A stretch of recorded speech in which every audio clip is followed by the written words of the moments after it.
Bonjour tout le monde, bienvenue dans cette nouvelle vidéo. Aujourd'hui, nous allons parler ensemble des prépositions de lieu et apprendre à décrire une image. C'est parti!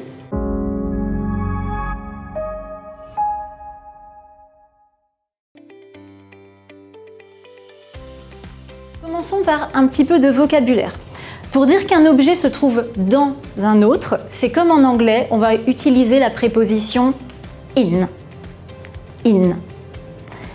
Ici, l'objet est sur un autre, on utilise la préposition auf. Ici, il est sous l'autre objet, unter. Ici, il se trouve à gauche, links von. Links von. À droite, rechts von. Rechts von. Ici, à côté, neben. Neben. Ici, l'objet se trouve devant, vor. Derrière, hinter. Et entre deux objets, zwischen. Je vous propose de pratiquer tout ça ensemble avec die Kiste, la boîte, et die Katze, le chat. Wo ist die Katze? Die Katze ist vor der Kiste. Le chat est devant la boîte. Wo ist die Katze? Die Katze ist in der Kiste. Le chat est dans la boîte. Wo ist die Katze? Die Katze ist links von der Kiste, à gauche de la boîte. Ou bien, die Katze ist neben der Kiste, à côté de la boîte.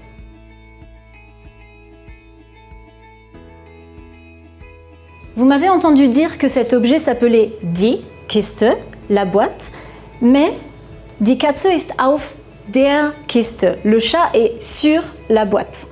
Pourquoi die s'est transformé ici en der? Eh bien, il s'agit du datif. Et si ça ne vous parle pas du tout, je vous renvoie à notre autre vidéo sur le sujet. Ici, on utilise le datif parce qu'il n'y a pas de mouvement. Le chat est sur la boîte. Il ne se déplace pas du sol à la boîte ou de la boîte à une chaise. Il y est, il y reste. On utilise donc le datif. Petit rappel du datif pour les différents genres en allemand. Quand vous avez un mot qui est féminin comme die Kiste, le datif est der. Le chat est sur la boîte, die Katze ist auf der Kiste. Der pour le féminin. Ici, die Katze ist hinter dem Baum. Le chat est derrière l'arbre. En allemand, l'arbre est masculin. Au datif, on écrit dem. Pour le neutre, c'est la même chose. Le chat est devant la maison. Die Katze ist vor dem Haus. Haus, neutre en allemand, on écrit aussi dem, comme pour le masculin. Et pour finir, si vous avez du pluriel, comme dans le cas de die Katze ist zwischen den Bäumen, le chat est entre les arbres, on va utiliser la terminaison n partout. Sur l'article, den, mais aussi sur le nom Bäumen, au pluriel.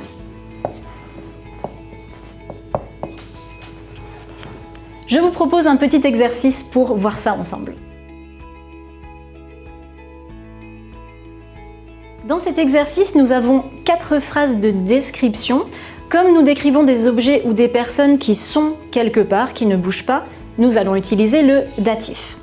Dans la première phrase, le jardin est derrière la maison.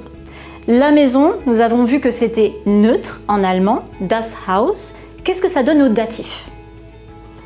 Ça donne der Garten ist hinter dem Haus. Deuxième exemple. Ma maison est à côté de la boulangerie. La boulangerie, en français comme en allemand, c'est féminin. Die Bäckerei. Au datif, ça donne neben der Bäckerei. Troisième exemple. Lisa est devant ses sœurs, au pluriel. La marque du datif au pluriel, c'est toujours N, EN partout. Donc, Lisa ist vor ihren. Et on n'oublie pas le N sur le nom aussi, Schwestern. Pour finir, sur la photo, je suis à gauche de mon frère. Frère, c'est masculin en allemand comme en français. Au datif, ça donne links von meinem Bruder.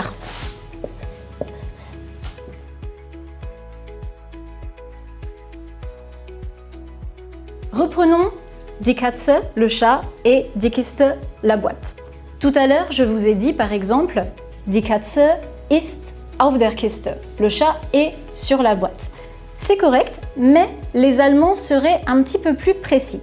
Les Allemands diraient plutôt diese Katze, ce chat, sitzt auf der Kiste, aber diese Katze liegt auf der Kiste. Vous voyez la différence? Ce chat est assis, ce chat est couché. Nous allons voir 4 verbes qui permettent d'exprimer de manière plus précise la position d'une personne, d'un animal ou d'un objet. Ces 4 verbes, les voici. Nous avons le verbe stehen pour être debout. Par exemple, ich stehe, je suis debout. On peut l'utiliser également pour des objets. Par exemple ici, die Lampe. Die Lampe, elle a aussi une position verticale, comme une personne. Die Lampe steht auf dem Tisch. La lampe est en position verticale sur la table. Deuxième verbe, liegen, pour être allongé. Ich liege im Bett. Je suis couché, je suis allongé dans mon lit. Et là aussi, on pourrait l'utiliser pour un objet qui serait allongé à l'horizontale, par exemple un tapis sur le sol. Troisième verbe, sitzen pour être assis. Ich sitze, je suis assis, je suis assise. Et pour finir, le verbe hängen pour être accroché. Par exemple, le tableau est accroché au mur. Das Bild hängt an der Wand. Je vous propose un petit exercice pour réviser ensemble ces 4 verbes de position. Dans la première phrase, ich vor der Tafel. Je suis devant le tableau. Mais je ne suis pas assise, je ne suis pas allongée, je suis debout devant le tableau. Quel verbe allons-nous utiliser ici? C'est le verbe stehen. Ich stehe vor der Tafel. Deuxième exemple, le stylo, der Stift, il est auf meiner Hand, sur ma main. Mais il est dans quelle position ce stylo? Der Stift liegt auf meiner Hand. Er steht nicht, er liegt. Il est à l'horizontale en position allongée.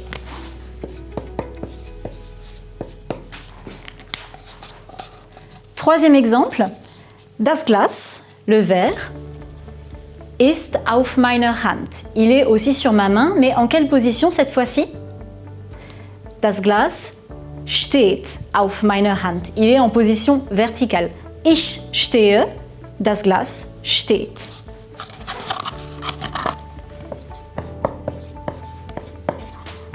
Dernier exemple, das Handtuch. Wo ist das Handtuch? Ici, la serviette n'est pas allongée, elle n'est pas assise, elle n'est pas debout, elle est accrochée à quelque chose. Alors, das Handtuch hängt hier.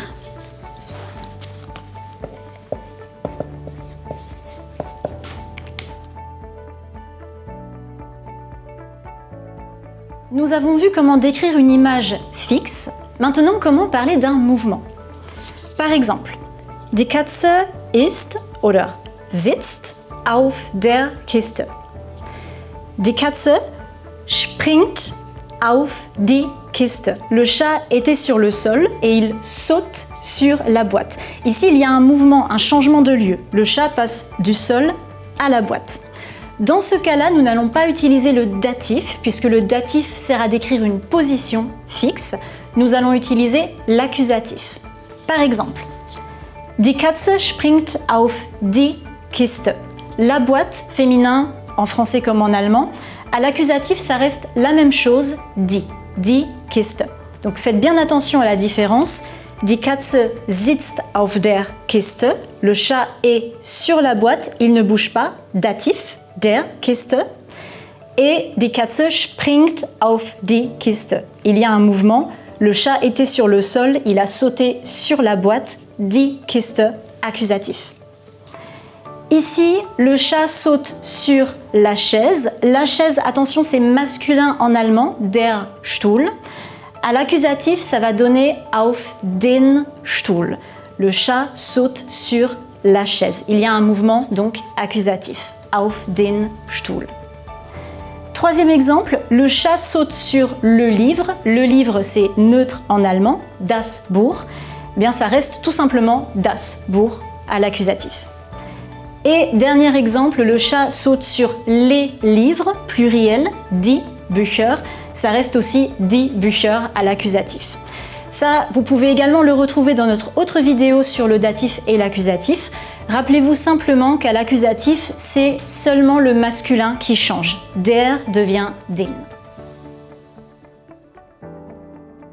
Voyons ensemble un exercice pour faire la différence entre l'accusatif pour le mouvement et le datif pour quelque chose qui est fixe, qui ne bouge pas.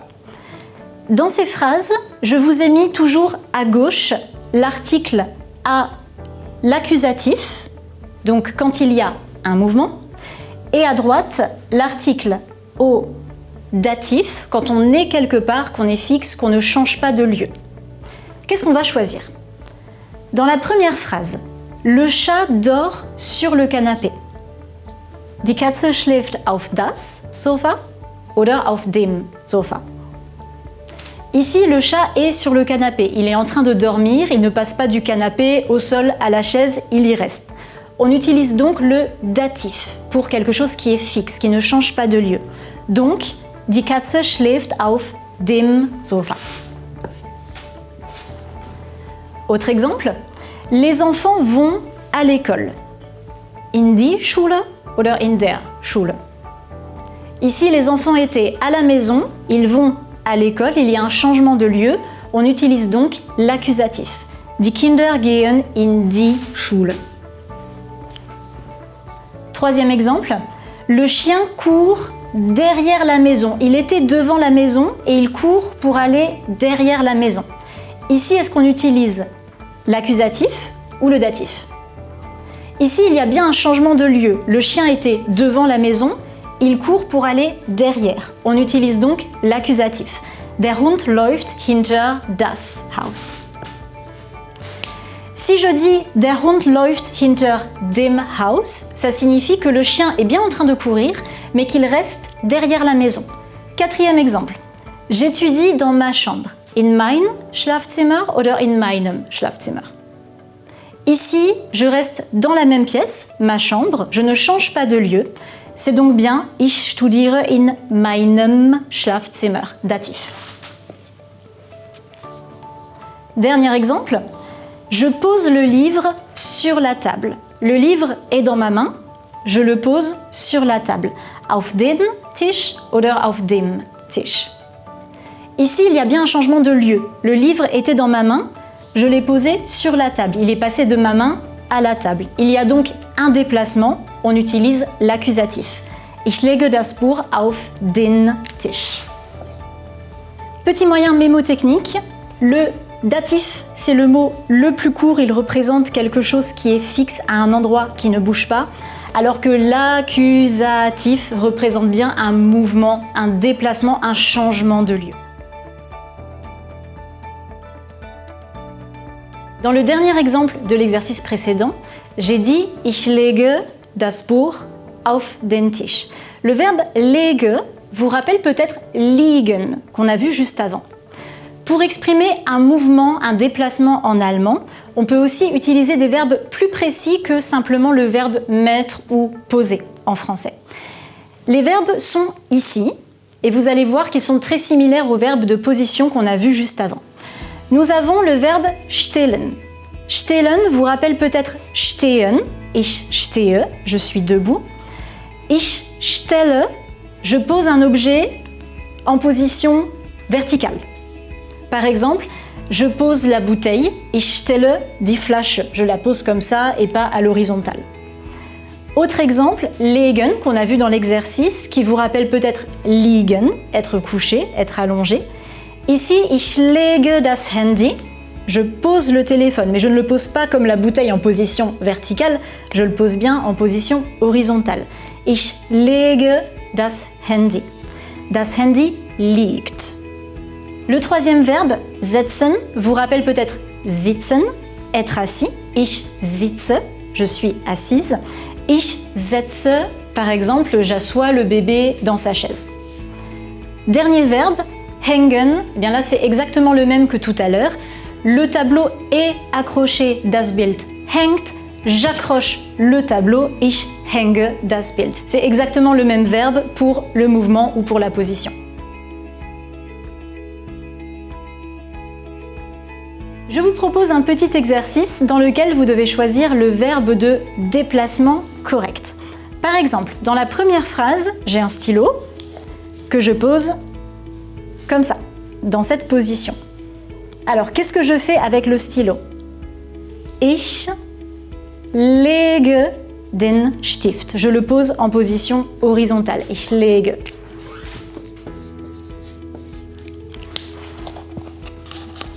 Deuxième exemple avec das Glas.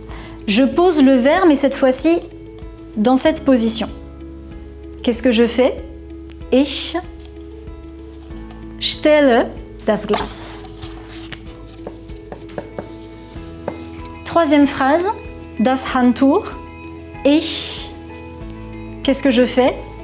J'accroche, donc ich hänge das Handtuch.